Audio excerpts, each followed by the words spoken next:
Hello dear students. आज का जो हम टॉपिक है वहाँ पर स्टडी करेंगे। आपके जो मुग़ल एम्पायर है वो क्या हो गया, इंड हुआ। तो देन हम साथ ही साथ देखेंगे कि जो फेलियर था, कि हमारा जो रिवॉल्ट्स है वो फेल हुआ, तो उसके क्या रीज़न थे। तो इसके बारे में हम जो आज के जो क्लास क्लास है वहाँ पर इसे हम स्टडी करेंगे। तो सबसे पहले तो आप मेरे जो चैनल है उसको सब्सक्राइब कर लीजिए, ताकि आपको जो नए जो वीडियोज़ हैं वो अपलोड हो रहे हैं उनके जो बारे में नोटिफिकेशन है वो आपको मिल सके। साथ ही साथ आने वाले जो क्लासेस है जहाँ पर हम एग्ज़ाम ओरिएंटेड वीडियोस अपलोड करेंगे उसको भी आपको इन्फॉर्मेशन प्रॉपरली मिलता रहे। सो जैसा कि हमने जो कल के क्लास में देखा था कि जो 1857 का जो रिवॉल्ट्स है वो स्टार्ट हुआ था, देन इंडिया के जो डिफरेंट जो पार्ट्स हैं वहाँ पर स्प्रेड भी हुआ, अलग अलग जगह पर फैल गया, और देन धीरे धीरे वो जो रिवॉल्ट्स है वो समाप्ति की ओर भी हो गया। अलग अलग एरिया पर अलग अलग जो लीडर थे। सो फाइनली जो ब्रिटिश के द्वारा ये जो रिवोल्ट्स है उसको समाप्त कर दिया गया। सो अब यहाँ पर हम जो देखते हैं कि the end of the Mughal empire, यानी जो मुगल जो एम्पायर है उसका जो समाप्ति है वो कैसे हुआ। So Delhi was one of the first place to fall after the beginning of the revolts. reinforcement arrived for the best British army from Punjab under the command of General O'Neill. British troops launch a massacre in Delhi. Means जैसे ही आपका क्या हुआ कि जो revolts है वो आपके मेरठ है, अवध में, वहाँ से स्टार्ट होकर वो दिल्ली की ओर गया था। तो जैसे ये जो रिवॉल्ट समाप्त हुआ तो उसके बाद से जो स्टार्ट किया गया ब्रिटिश के द्वारा सुधार और जो नए जो मेथड अपनाए गए, ताकि ऐसा जो रिवॉल्ट है फिर अगर नेक्स्ट टाइम ना हो, तो उसके लिए जो दिल्ली से ही शुरुआत किया गया। और जो उस समय जो जनरल कमांडर थे, कौन थे, ओनिल, उनके द्वारा जो thousands of innocent people where killed, Bahadur Shah Zafar sons were captured and killed while the old emperor was exiled to Rangoon in Burma, where he died after a few years। यानी अब जो general commander थे किनके, British troops के, आपके O'Neill, उनके द्वारा क्या हुआ कि जो एक कहीं ना कहीं इस विद्रोह के बदले के रूप में, बदले की भावना से एक प्रयास किया गया, जिसमें बहुत सारे जो इनोसेंट जो पीपल्स हैं उनको मारा गया।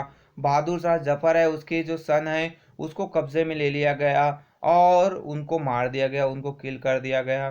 देन जो ओल्ड एम्पायर ये हमारे बहादुर शाह जफर थे वो भागकर कहाँ चले जाते हैं, रंगून चले जाते हैं, जो बर्मा है वहां पर वो चले जाते हैं। देन बाद में उनका वहां पर डेथ हो जाता है।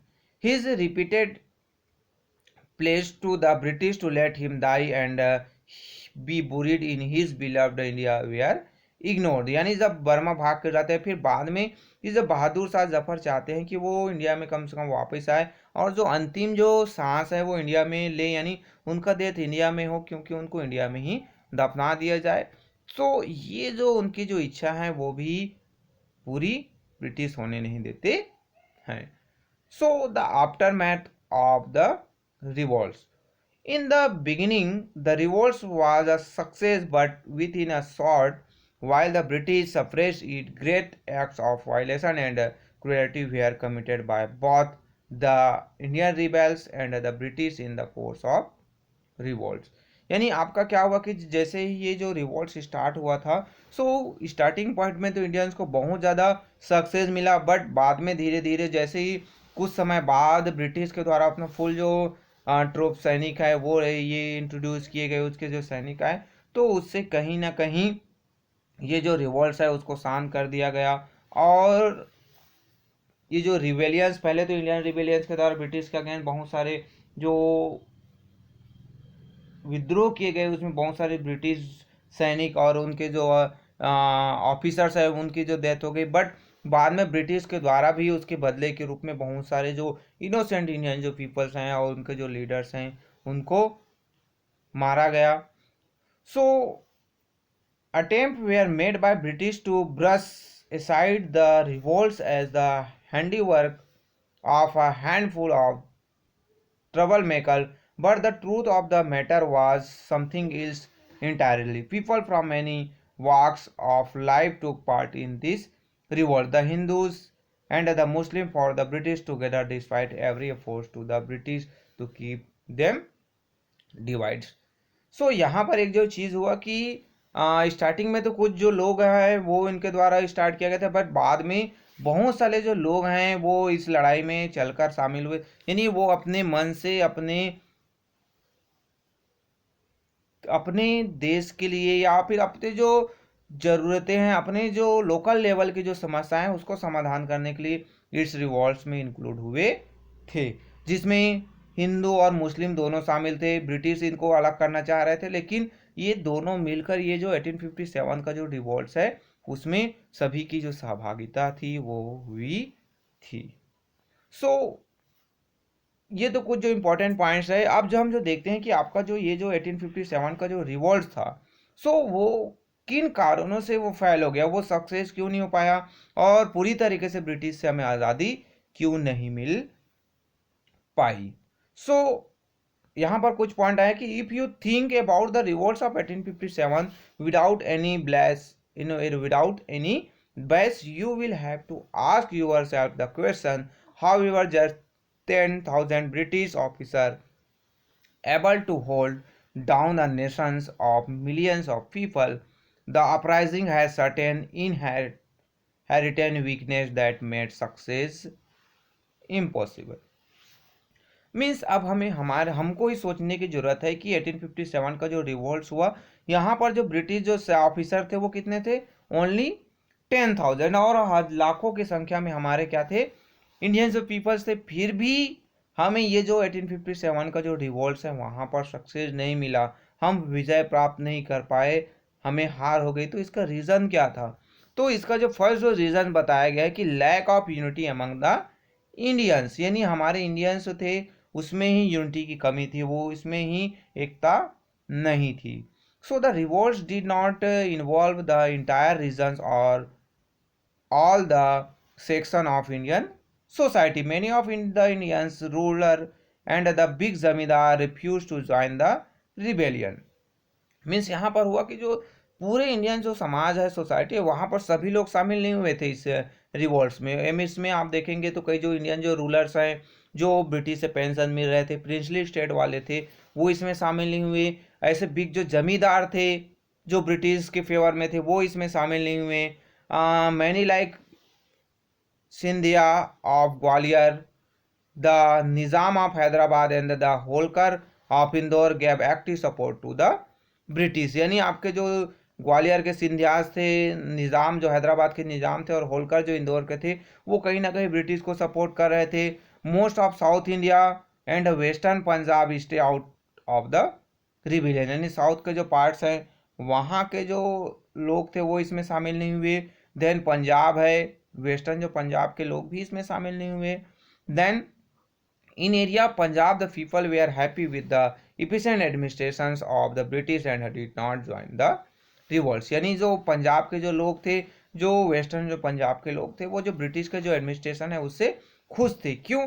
क्योंकि उस एरिया में जो आपका वेस्टर्न पंजाब एरिया था वहाँ पर जो एक कैनाल बनाया गया, नहर ब्रिज जो वहाँ पर बिल्ड किया गया, उससे वहाँ के जो बंजर जो ज़मीन थी जहाँ पर रेतीला होता था, वहाँ पर अब वाटर सप्लाई करने से वहाँ पर सरप्लस फूड प्रोडक्शन हो रहा था, एग्रीकल्चर बेहतर हो गया था, जिसके कारण से लोग जो हैं वहाँ पर ब्रिटिश के अगेंस्ट विद्रोह नहीं करते हैं। So most of educated westernize Indians also did not support the revolts. In their eyes India needed the British, they felt only the British could take India forward and right it of the various social ills that had plagued it. The rebels, on the other hand, opposed the social reforms started by the British. Means अब जो educated जो Indians थे वो क्या कर रहे थे कि उनका मानना था कि कहीं ना कहीं ब्रिटिश जब तक रहेंगे तभी इंडिया जो है आगे बढ़ सकता है। बट जो रिबेलियन से जो विद्रोह कर रहे थे उनका मानना था कि ये जो ब्रिटिश है वो हमारे कस्टम्स है, हमारे जो ट्रेडिशंस है उस पर इंटरफेयर कर रहे हैं। बस एजुकेटेड इंडियंस है उनका नहीं, ऐसा सोचना था कि इंडिया को आगे बढ़ने के लिए इनके जो पुराने जो रीति रिवाज है उनको बदलना होगा। देन नेक्स्ट आता है कि लैक ऑफ नेशनल लीडर्स, यानी एक जो नेशनल लेवल पर एक लीडर्स की यहाँ पर क्या थी, कमी थी। एक जो लीडर होना चाहिए किसी रिवोल्ट को आगे बढ़ाने के लिए, उसकी कमी थी। So the revolt throw up several strong and independent leader, but there was no single leader who could unite the various groups.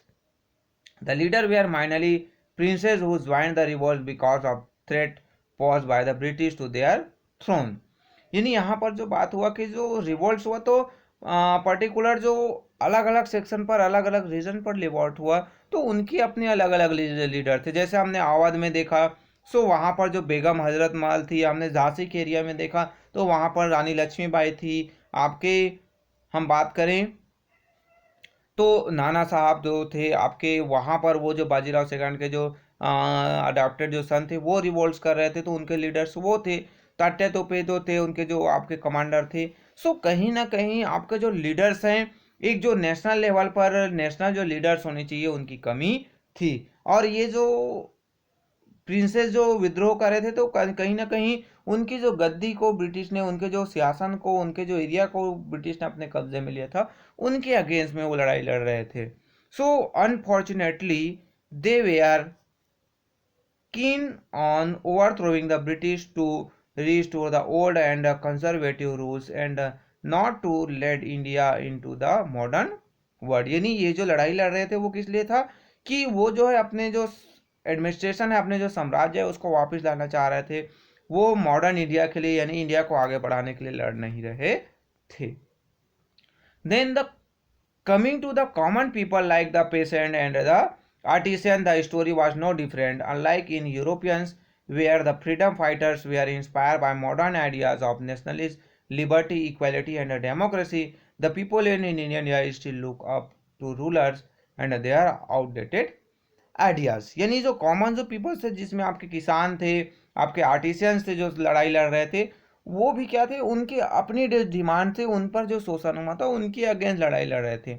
वहां पर एक जो पूरे कंट्री के लिए जो नया आइडिया, जैसे आपके जो यूरोपियन कंट्रीज में हुआ था कि वहाँ के जो लोग हैं देश राष्ट्रीयता के लिए, नेशनलिज्म के लिए, लिबर्टी स्वतंत्रता है, आज़ादी है, समानता है, डेमोक्रेसी है, उसके लिए लड़ रहे थे। ऐसा इनके साथ नहीं हुआ था। ये जो है अपने रूलर्स के लिए या फिर जो उनके आउटडेटेड आइडियाज हैं उनके लिए वो लड़ाई लड़ रहे से।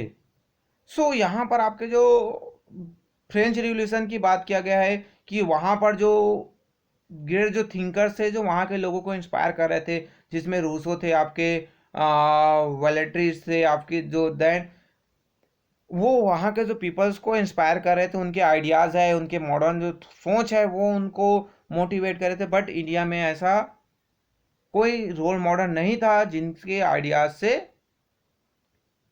लोग इंस्पायर हो जाए। बाद में जो बाद के जो इंडिपेंडेंस फ्रीडम फाइटर हुआ, जिसमें महात्मा गांधी आए, लोकमान्य तिलक आए, वो बाद में लोग इनसे इंस्पायर हुए। सुभाष चंद्र बोस आए आपके।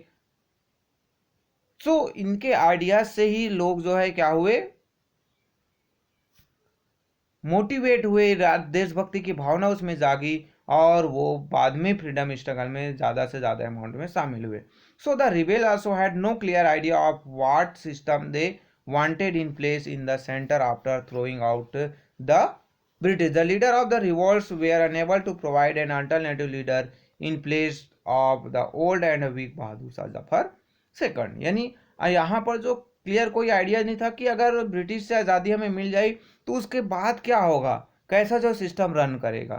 सो यहाँ पर जो रिवोल्ट हुआ तो वहाँ पर एक जो लीडर जिसको इलेक्ट किए वो बहादुर शाह जफर जो सेकंड थे, बहादुर शाह, वो ओल्ड बूढ़े हो गए थे। उसके पास भी कोई ऐसा आइडिया नहीं था कि अगर इन कंट्री आज़ाद हो जाता है तो उसके बाद क्या किया जाएगा, कैसे यहाँ पर कंट्री को आगे बढ़ाया जाएगा।